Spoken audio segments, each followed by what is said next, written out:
Graça e paz, irmãos. Boa noite a todos. É um prazer estar aqui com vocês. E hoje nós vamos dar continuidade à série de mensagens baseadas no livro Cristão Ateu, de Craig Groeschel. Nas semanas anteriores, no domingo e na quarta anterior, nós já vimos duas mensagens dessa série. A primeira mensagem falava: você crê em Deus, mas não o conhece de verdade. E a segunda mensagem tem o título: você crê em Deus, mas tem vergonha do seu passado.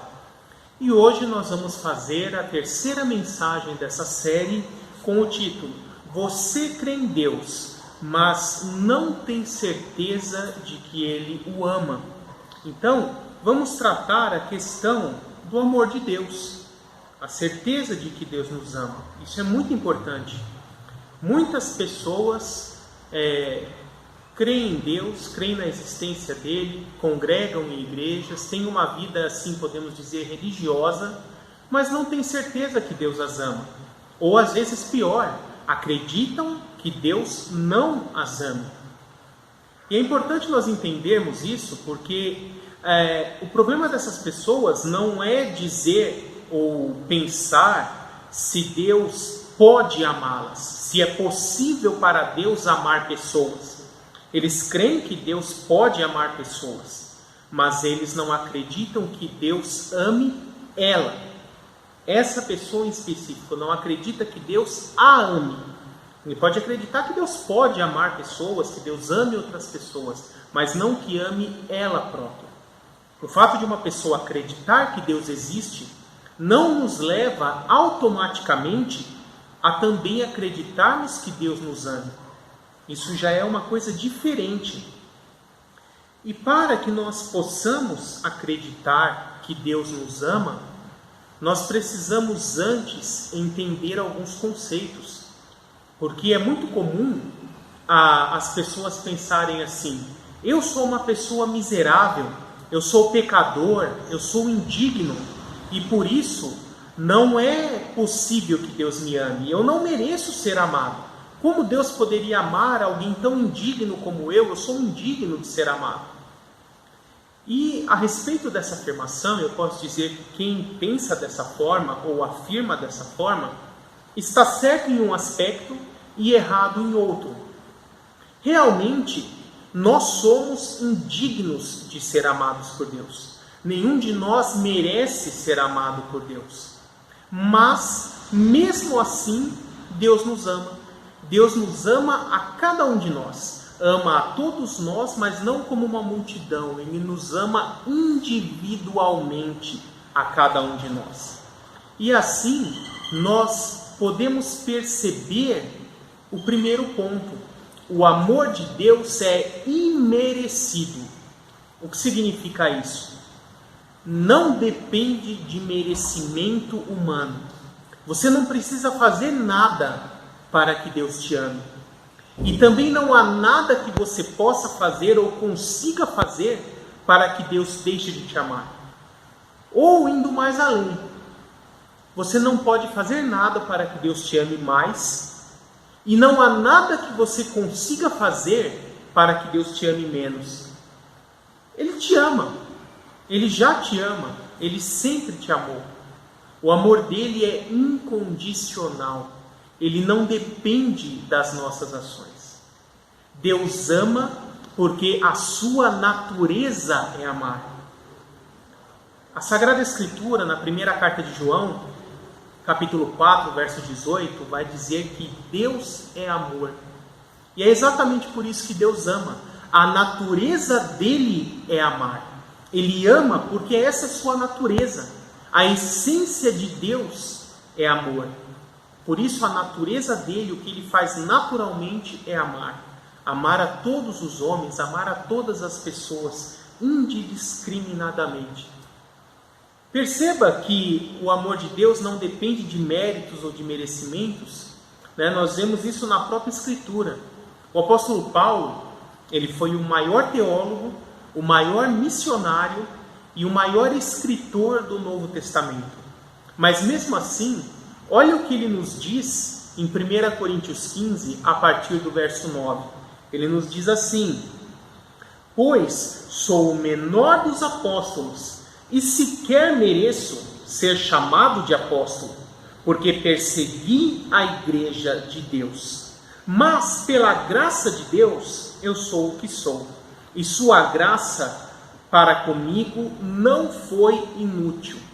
Então, Paulo tinha plena consciência de que ele não merecia ser um apóstolo, não merecia nem ter sido salvo por Cristo, não merecia ter se convertido, não merecia ter sido perdoado por todos os pecados dele, inclusive o pecado até de perseguir a própria igreja de Cristo e matar cristãos antes da sua conversão. Mas mesmo assim ele reconhece que pela graça de Deus, e a definição de graça é um favor imerecido, algo que alguém recebe de presente mesmo sem merecer. E esse favor imerecido, essa graça de Deus derramada sobre a vida do apóstolo Paulo, é que tornou ele o que ele foi: um grande apóstolo, um grande teólogo, missionário, evangelista e escritor do Novo Testamento. Nesse mesmo conceito, Tiago, o irmão do Senhor, em sua carta, diz assim: o Senhor é cheio de compaixão e misericórdia. Isso está lá em Tiago, capítulo 5, verso 11. Então, esse é o primeiro ponto que você precisa entender. Se dependêssemos de merecimento para sermos amados por Deus, ninguém seria amado por Deus, porque ninguém merece ser amado por Deus. Mas, mesmo assim, Deus nos ama. E por que Ele nos ama? Porque a sua natureza é nos amar. Ele nos ama de forma graciosa, por meio de sua graça. É um favor imerecido. Nenhum de nós merece ser amado por Deus, mas mesmo assim, Deus ama a cada um de nós. Outro problema que pode levar as pessoas a pensar que Deus não as ama é ter a falsa impressão de que nós somos insignificantes perante Deus. E isso acontece com muitos. Talvez a pessoa pense assim: eu sou só mais um, eu não sou ninguém, eu não tenho nada de especial. Existem 7 bilhões de pessoas no mundo, por que Deus iria se importar logo comigo? Por que Deus teria algum tipo de interesse pela minha pessoa? E isso não é verdade, irmãos. Para Deus, ninguém é insignificante. Vários homens da Bíblia também tiveram esse mesmo pensamento. O próprio Moisés, quando foi chamado por Deus para libertar o povo de Israel, ele se viu insignificante e até incapaz de realizar essa obra. E disse: não, eu sou pesado de fala, né? Provavelmente ele era gago ou fanho, tinha algum problema de dicção ou língua presa, enfim. Ele se viu incapaz de realizar essa obra, insignificante perante Deus. Mas Deus o levantou e mostrou para ele que, com Deus do lado, com Deus indo à frente, com Deus liderando toda essa obra, ele seria capaz de fazer. Da mesma forma, Gideão, lá no livro de Juízes, quando o anjo do Senhor aparece para ele e diz que Deus o escolheu para ser juiz sobre Israel e ajudar a libertar o povo de Israel de seus inimigos, ele disse: a minha tribo é a menor tribo de Israel, e o meu clã é o menor clã dentro dessa tribo. A minha família é a menor família dentro do clã, e eu sou o menor de minha família. Ou seja, ele quis dizer: eu sou o menor do menor do menor, o mais insignificante possível. Se tinha alguém insignificante, seria ele. Não teria como alguém ser mais insignificante em Israel do que ele. Assim ele pensava. Mas Deus o escolheu e o levantou, e ele realizou essa obra de libertar o povo de Israel.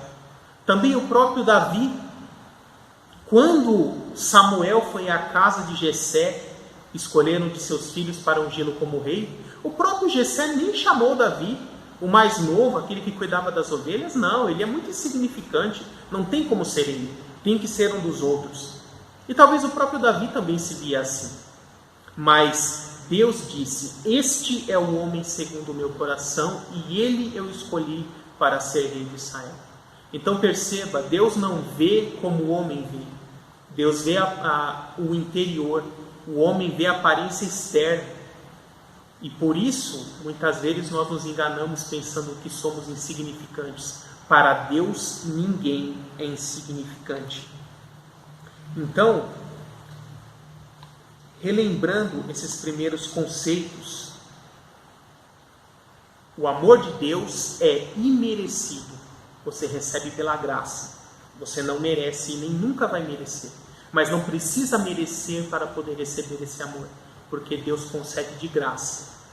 Ninguém é insignificante perante Deus. E o próximo ponto que eu quero abordar com vocês é que o amor de Deus vem do alto para ser recebido pela graça e não conquistado por obras ou qualquer tipo de merecimento. Muitas vezes nós pensamos que temos que fazer uma série de obras ou de feitos para conseguir conquistarmos o amor de Deus. Se eu fizer isso, Deus vai me amar mais. Se eu não fizer, Deus vai me amar menos. Se eu não fizer várias coisas, Deus vai deixar de me amar. Ou talvez nem chegue a me amar. Não. O amor de Deus não está vinculado às nossas ações. O amor de Deus, ele vem do alto. Ele não é desse mundo. Ele vem do céu, da própria presença de Deus, como consequência da própria natureza de Deus. E ele vem para ser recebido por meio da graça, para ser aceito e não para ser conquistado por meio de obras. Romanos 5:8, eu quero convidar os irmãos a abrir esse trecho das Escrituras. A carta de Paulo aos Romanos fica logo ali depois do livro de Atos.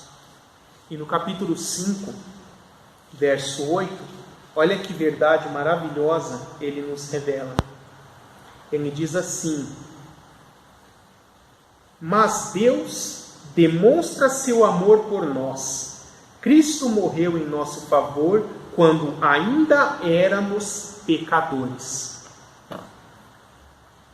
Olha que verdade maravilhosa, irmãos. Deus não ama só quem é crente. Deus não ama só quem já entregou sua vida a Jesus. Deus já nos amava e morreu por nós, enviando seu Filho Cristo para morrer por nós, quando ainda éramos pecadores, quando ainda estávamos afastados dele.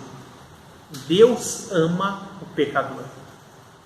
Deus não ama só aqueles que já se santificaram. Deus ama o pecador também, cada um deles.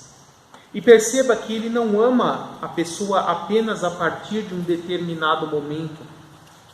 O Salmo 139 também é um salmo belíssimo.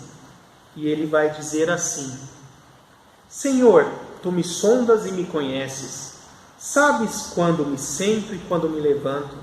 De longe percebes os meus pensamentos. Sabe muito bem quando trabalho e quando descanso. Todos os meus caminhos são bem conhecidos por ti. Antes mesmo que a palavra me chegue à língua, tu já a conheces inteiramente, Senhor. Tu me cercas por trás e pela frente, e pões a tua mão sobre mim. Tal conhecimento é maravilhoso demais e está além do meu alcance. É tão elevado que eu não posso atingir. E mais à frente, o autor diz que não pode fugir da presença de Deus. E a partir do verso 13 ele diz: Tu criaste o íntimo do meu ser e me teceste no ventre da minha mãe. Eu te louvo porque me fizeste de modo especial e admirável. Tuas obras são maravilhosas. Digo isso com convicção. Meus ossos não estavam escondidos de ti, quando em secreto fui formado e entretecido como nas profundezas da terra. Os teus olhos viram o meu embrião. Todos os dias determinados para mim foram escritos no teu livro, antes de qualquer um deles existir. E o texto prossegue, mas olha que maravilha isso. Cada um de nós, quando ainda estávamos no ventre materno, ainda na forma de um embrião, sendo formados, sendo gerados, Ali Deus já nos conhecia, já nos amava e já nos observava a nos desenvolvermos no ventre materno. Desde o ventre da sua mãe, Deus já te amava, independente de qualquer ação sua. Deus sempre te amou, desde quando você ainda era um embrião. Deus ainda te amava, já te amava, desde antes de você se converter. Desde quando você ainda era um pecador que não tinha se arrependido dos seus pecados. Mesmo assim, Cristo já tinha morrido por você e Deus já te amava. E nós podemos ter a certeza disso porque João 3, versos 16 a 18, um dos textos mais conhecidos da Sagrada Escritura, vai nos dizer que Deus tanto amou o mundo que deu o seu Filho unigênito, o seu único Filho, para que todo aquele que nele crê não pereça, mas tenha vida eterna. Deus amou o mundo, cada uma das pessoas do mundo. E no verso 17 o texto continua dizendo: pois Deus enviou o seu Filho ao mundo, não para condenar o mundo, mas para que este fosse salvo por meio dele. Isso é uma verdade, irmãos. E o mesmo apóstolo João, que redigiu aqui o Evangelho de João, lá em sua carta, no capítulo 2, verso 2, ele vai dizer assim: se alguém pecar, temos um intercessor junto ao Pai, Jesus Cristo. Agora olha o verso 2. Ele é a propiciação pelos nossos pecados, dos crentes, dos salvos. E não somente pelos nossos, mas também pelos pecados do mundo inteiro. Então, Deus amou e ama o mundo inteiro, cada pessoa do mundo. A carta aos Romanos, no capítulo 11, vai dizer que Deus encerrou todos debaixo do pecado para poder agir de misericórdia para com todos. A misericórdia de Deus alcança ou está ao alcance de todos, de cada uma das pessoas desse mundo. Por isso nós precisamos entender que seu amor por nós é incondicional e eterno. Não há nada que você faça para que Deus venha te amar. Ele já te ama. E não há nada que você consiga fazer para que Deus deixe de te amar. Ele sempre irá continuar te amando. E a carta aos Romanos, capítulo 8, esse é um dos meus capítulos preferidos das Escrituras. Com certeza da carta aos Romanos é o meu capítulo favorito. E a partir do verso 31, ele nos diz assim: que diremos, pois, diante dessas coisas? Se Deus é por nós, quem será contra nós? Aquele que não poupou seu filho, seu próprio filho, mas o entregou por nós, como não nos dará juntamente com ele e de graça todas as coisas? Quem fará alguma acusação contra os escolhidos de Deus?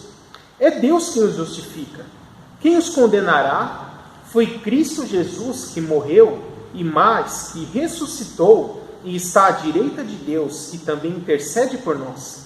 Quem nos separará do amor de Deus? Será tribulação, ou angústia, ou perseguição, ou fome, ou nudez, ou perigo, ou espada? Como está escrito: por amor de ti, enfrentamos a morte todos os dias, somos considerados como ovelhas destinadas ao matadouro. Mas, em todas essas coisas, somos mais que vencedores por meio daquele que nos amou. Pois estou plenamente convencido que nem morte, nem vida, nem anjos, nem demônios, nem o presente nem o futuro, nem quaisquer outros poderes, nem altura, nem profundidade, nem qualquer outra coisa na criação será capaz de nos separar do amor de Deus que está em Cristo Jesus, nosso Senhor. Nada, absolutamente nada em toda a criação, nem você mesmo, será capaz de te separar do amor de Deus que está em Cristo Jesus. Mas talvez, nesse momento, você possa estar pensando assim: então se Deus ama todo mundo e nada mudará isso, Cada um pode viver como quer e sair pecando e vivendo a vida do seu jeito. Não é bem assim, irmãos. Você precisa entender como funciona a natureza de Deus. Deus ele tem uma série de atributos. Normalmente a teologia subdivide em 12 atributos. 6 atributos relacionados à pessoa de Deus, que seria o poder de Deus. E 6 atributos relacionados ao caráter de Deus. E eu quero aqui dar especial destaque para 3 atributos dele. O amor, que nós estamos falando, mas ao mesmo tempo que Deus é amor, ele também é justiça, tem o justo e também é santo. Então Deus tem amor, tem justiça e tem santidade. Os atributos de Deus jamais irão contradizer uns aos outros. Quase todos os erros relacionados à doutrina da salvação ocorrem porque as pessoas não entendem como funciona a natureza de Deus. Deus, ele sempre agirá em tudo que ele fizer, ele agirá exercendo cada um desses atributos ao mesmo tempo. Porque Deus não pode negar a si mesmo. Deus não muda, ele é imutável. Então ele sempre será ao mesmo tempo justo, santo, amoroso, soberano, todo-poderoso, onisciente e assim por diante. Ele nunca irá exaltar um atributo em detrimento dos outros ou de algum outro. Então você tem que entender que ao mesmo tempo que Deus é amor e ama cada um de nós, ele também é justo. E sendo justo, ele não pode deixar o pecado sem consequência. Sendo santo, ele não pode manifestar um relacionamento íntimo de pai e filho para com pessoas que ainda não se arrependeram de seus pecados, que ainda não rejeitaram essa vida pecaminosa e decidiram viver para Deus. Então, ao mesmo tempo, ele ama, mas ele também é justo e é santo.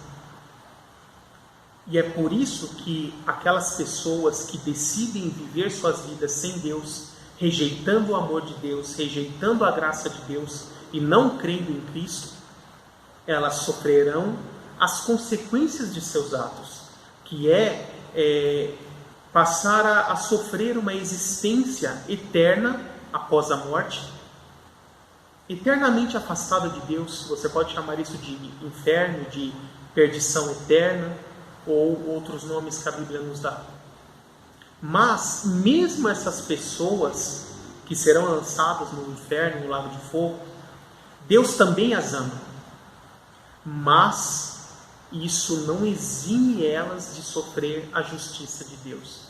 E Deus, sendo santo, não iria ter um relacionamento com essas pessoas sem que elas se arrependessem.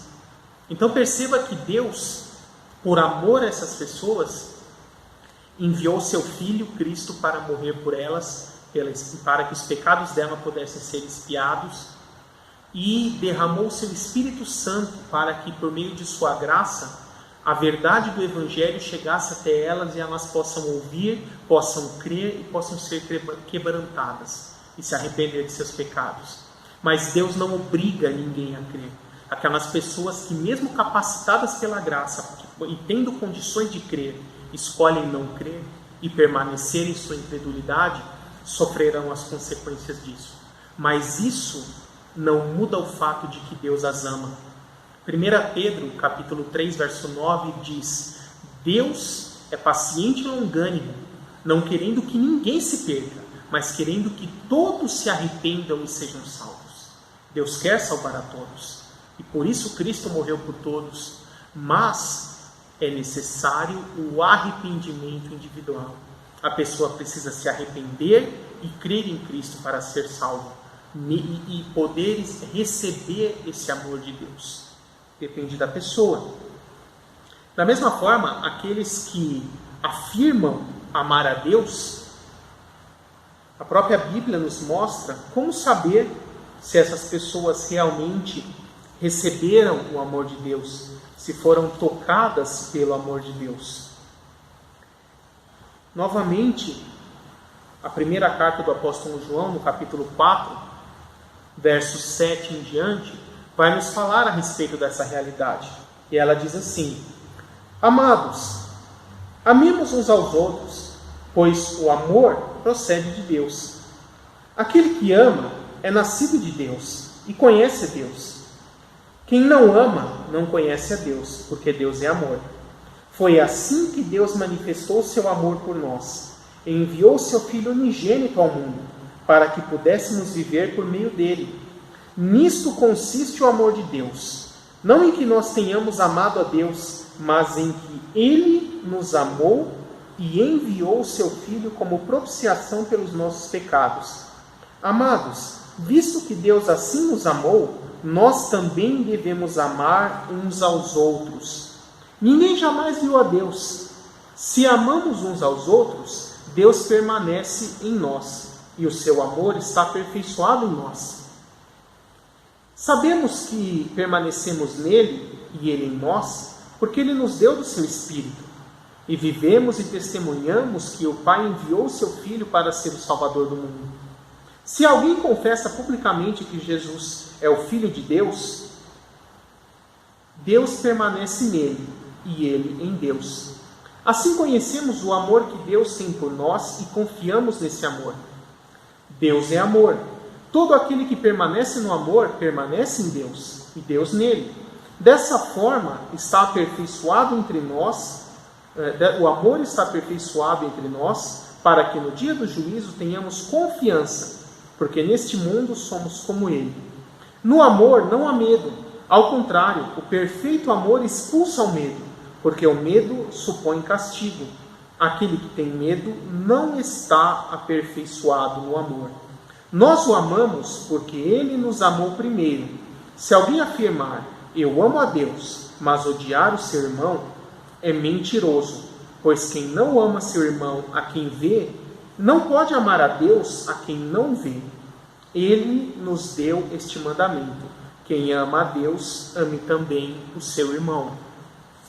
Então perceba que, da mesma forma que nós recebemos esse amor de graça, uma vez tendo sido tocados por esse amor, nós precisamos transmitir esse amor de graça.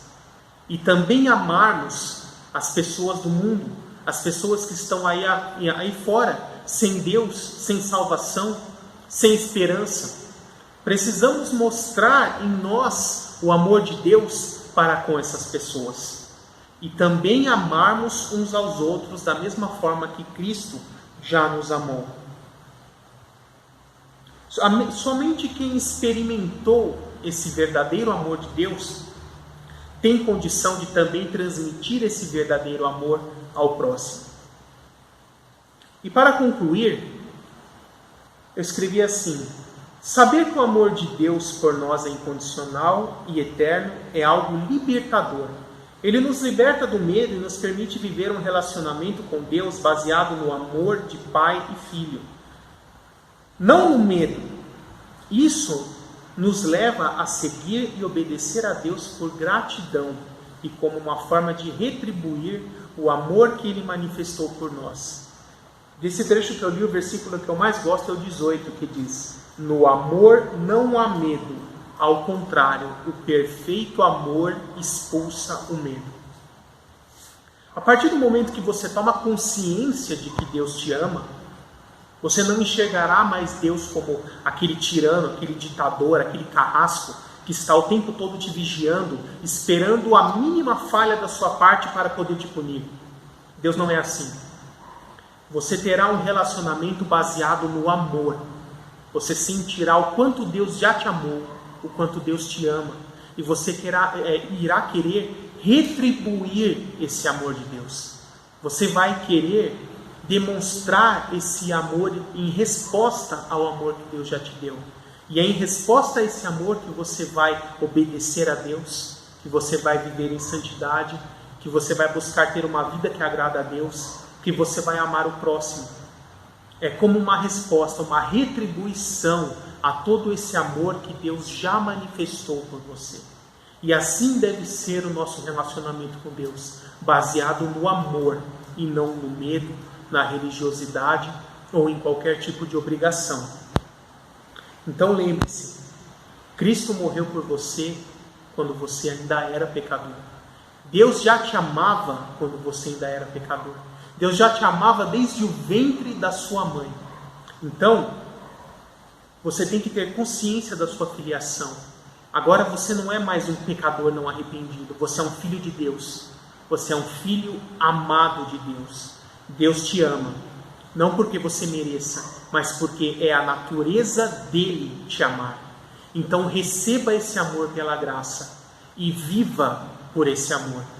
E também ame a Deus como uma resposta a esse amor que Ele já tem por você. Essa é a mensagem que eu tenho para os irmãos e que Deus abençoe a todos.